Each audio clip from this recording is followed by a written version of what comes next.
अस्सलाम वालेकुम स्टूडेंट्स। आज फर्स्ट इन इंग्लिश में हम लोग पॉइंट नंबर 1 को रीड आउट करेंगे। It's name is the rain. The rain poem basically is written by W.H. Davis. Students, you know that W.H. Davis, known as William Henry Davis, is basically an English poet.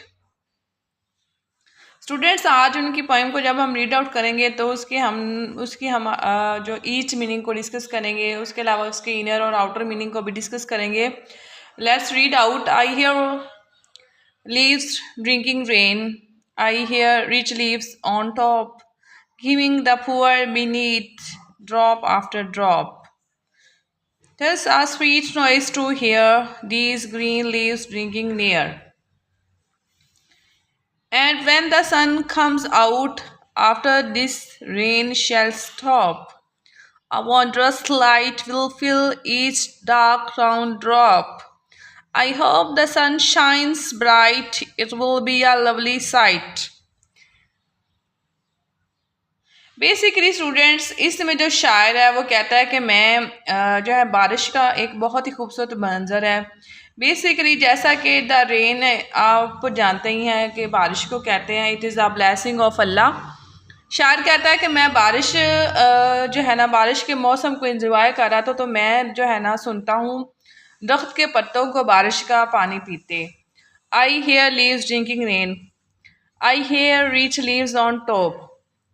अब rich leaves जो हैं ये basically जो अपर leaves को शायर कह रहा है। रिच लीव्स से मुराद the upper leaves of the trees, जो दरख्त के ऊपर वाले पत्तों को वो रिच लीव्स कहता है।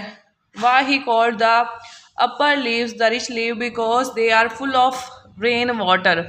वो इसलिए ऊपर वाले पत्तों को रिच लीव्स कहता है क्योंकि जो बारिश है वो डायरेक्टली उन पर पड़ रही है। वो अच्छी तरह से बारिश का पानी पी रहे हैं और बहुत ज़्यादा लुत्फ़ अंदोज़ हो रहे हैं। वो कहता है कि शायर कहता है कि मैं ऊपर के पत्तों को पानी का बारिश का पानी पीते सुनता हूँ। Giving the poor beneath, basically students poor से मुराद जो है ना पुअर लीव्स हैं। अब पुअर लीव्स कौन से लीव्स हैं? The poet called the poor leaves the lower leaves of the trees. जो दरख्त के नीचे वाले पत्ते हैं उनको वो पुअर लीव्स कहता है। क्यों पुअर लीव्स कहता है? क्योंकि ऊपर वाले पत्ते जब बारिश का पानी पीते हैं फिर वो नीचे वाले पत्तों को देते हैं। ड्रॉप आफ्टर ड्रॉप, कतरा बा कतरा। Thus a sweet noise to hear, उस दौरान जो आवाज़ पैदा होती है, जैसे कि बारिश का पानी किसी चीज़ पर पड़े तो वो टिप टिप की आवाज़ आती है ना, तो वो सुनने में बहुत ही प्यारी अच्छी लगती है। तो शायर कहता है ये आवाज़ सुनने में बहुत अच्छी लगती है। These green leaves drinking near, जब ये सबस पत्ते बारिश का पानी पीते हैं। And when the sun comes out, जाहिर से बाद जब बारिश थम जाए उसके बाद सूरज निकलता है। तो शायर कहता है जब सूरज निकलेगा, after this rain shall stop, इस बारिश के थम जाने के बाद, a wondrous light will fill, एक हैरत अंगेज रोशनी सूरज की रोशनी भर देगी ईच डार्क राउंड ड्रॉप, हर तारीक कतरे को। आई होप, मुझे उम्मीद है, द सन शाइन्स ब्राइट, सूरज खूब चमकेगा, it will be a lovely sight, और ये बहुत ही खूबसूरत मंजर होगा। Basically, the students, the poet hears the sound of falling rain on leaves. The rain water is falling drop after drop on the lower thin leaves. The music produced by the falling rain is soft and sweet. After the rain, the sun will shine bright. The dark round drops of water will begin to shine in the bright rays of sunshine. It will indeed be a lovely sight. शायर पत्तों पर पड़ने वाले बारिश के कतरों की आवाज़ सुनता है। शायर पत्तों पर पड़ने वाले बारिश के कतरों की आवाज़ सुनता है। बारिश का पानी निचले जो पत्ते होते हैं उन पर कतरा कतरा टपक रहा है। बारिश के कतरों के गिरने से पैदा होने वाली जो मौसीकी है, जो आवाज़ है, वो बहुत ही खूबसूरत है। बारिश के बाद सूरज आबोताब से चमकेगा। पानी के जो स्याह गोल कतरे सूरज की उजली किरणों में चमकने लगेंगे। ये एक वाकई खूबसूरत मंजर होगा।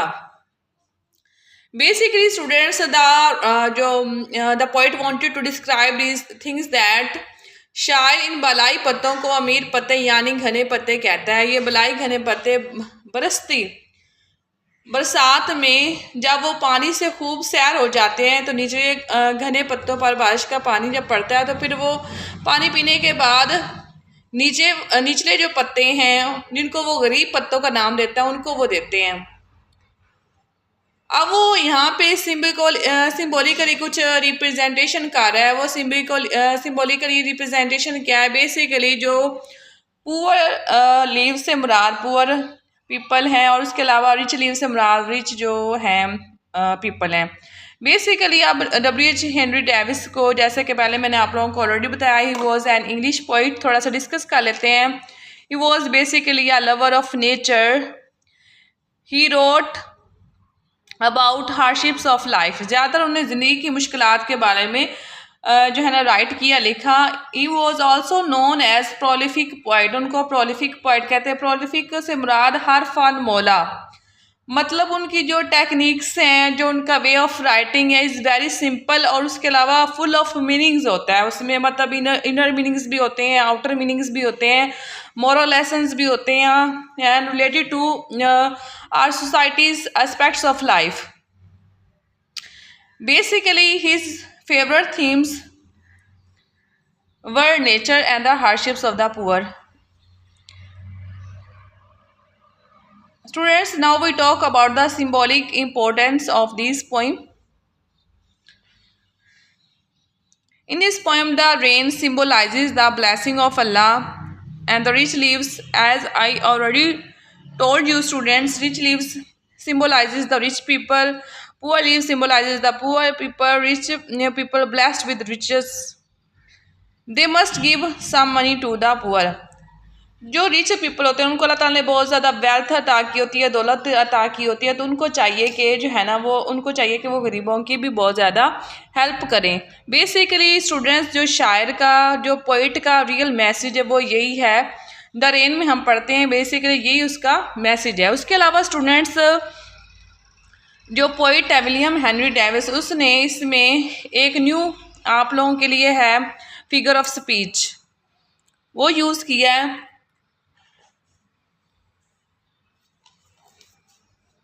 Now I told you about the this figure of speech is that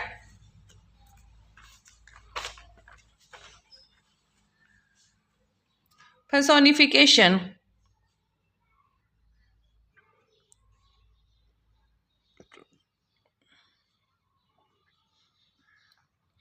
As you already know about simile and metaphor,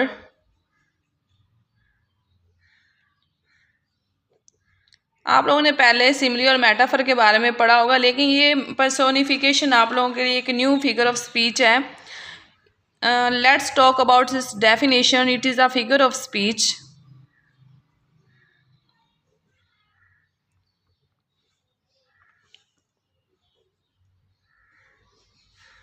in which the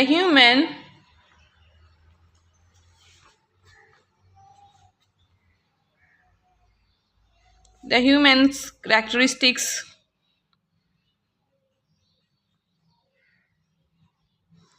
are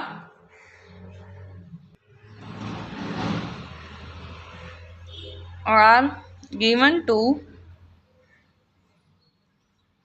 non-living things।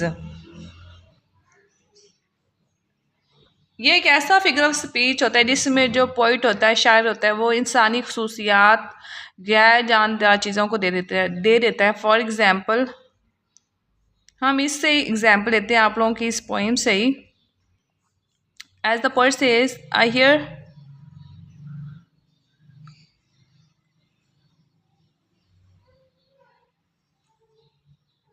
I hear the leaves drinking water.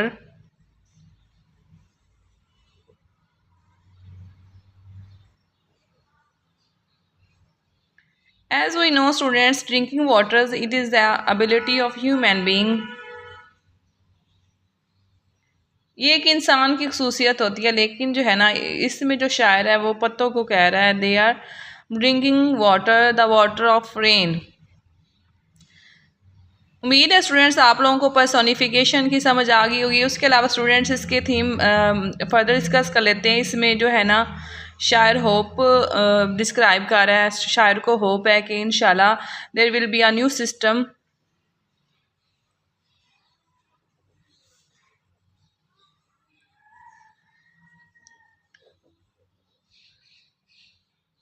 in this world where it will be a equality, हर एक के लिए equality होगी, justice होगा और good system होगा।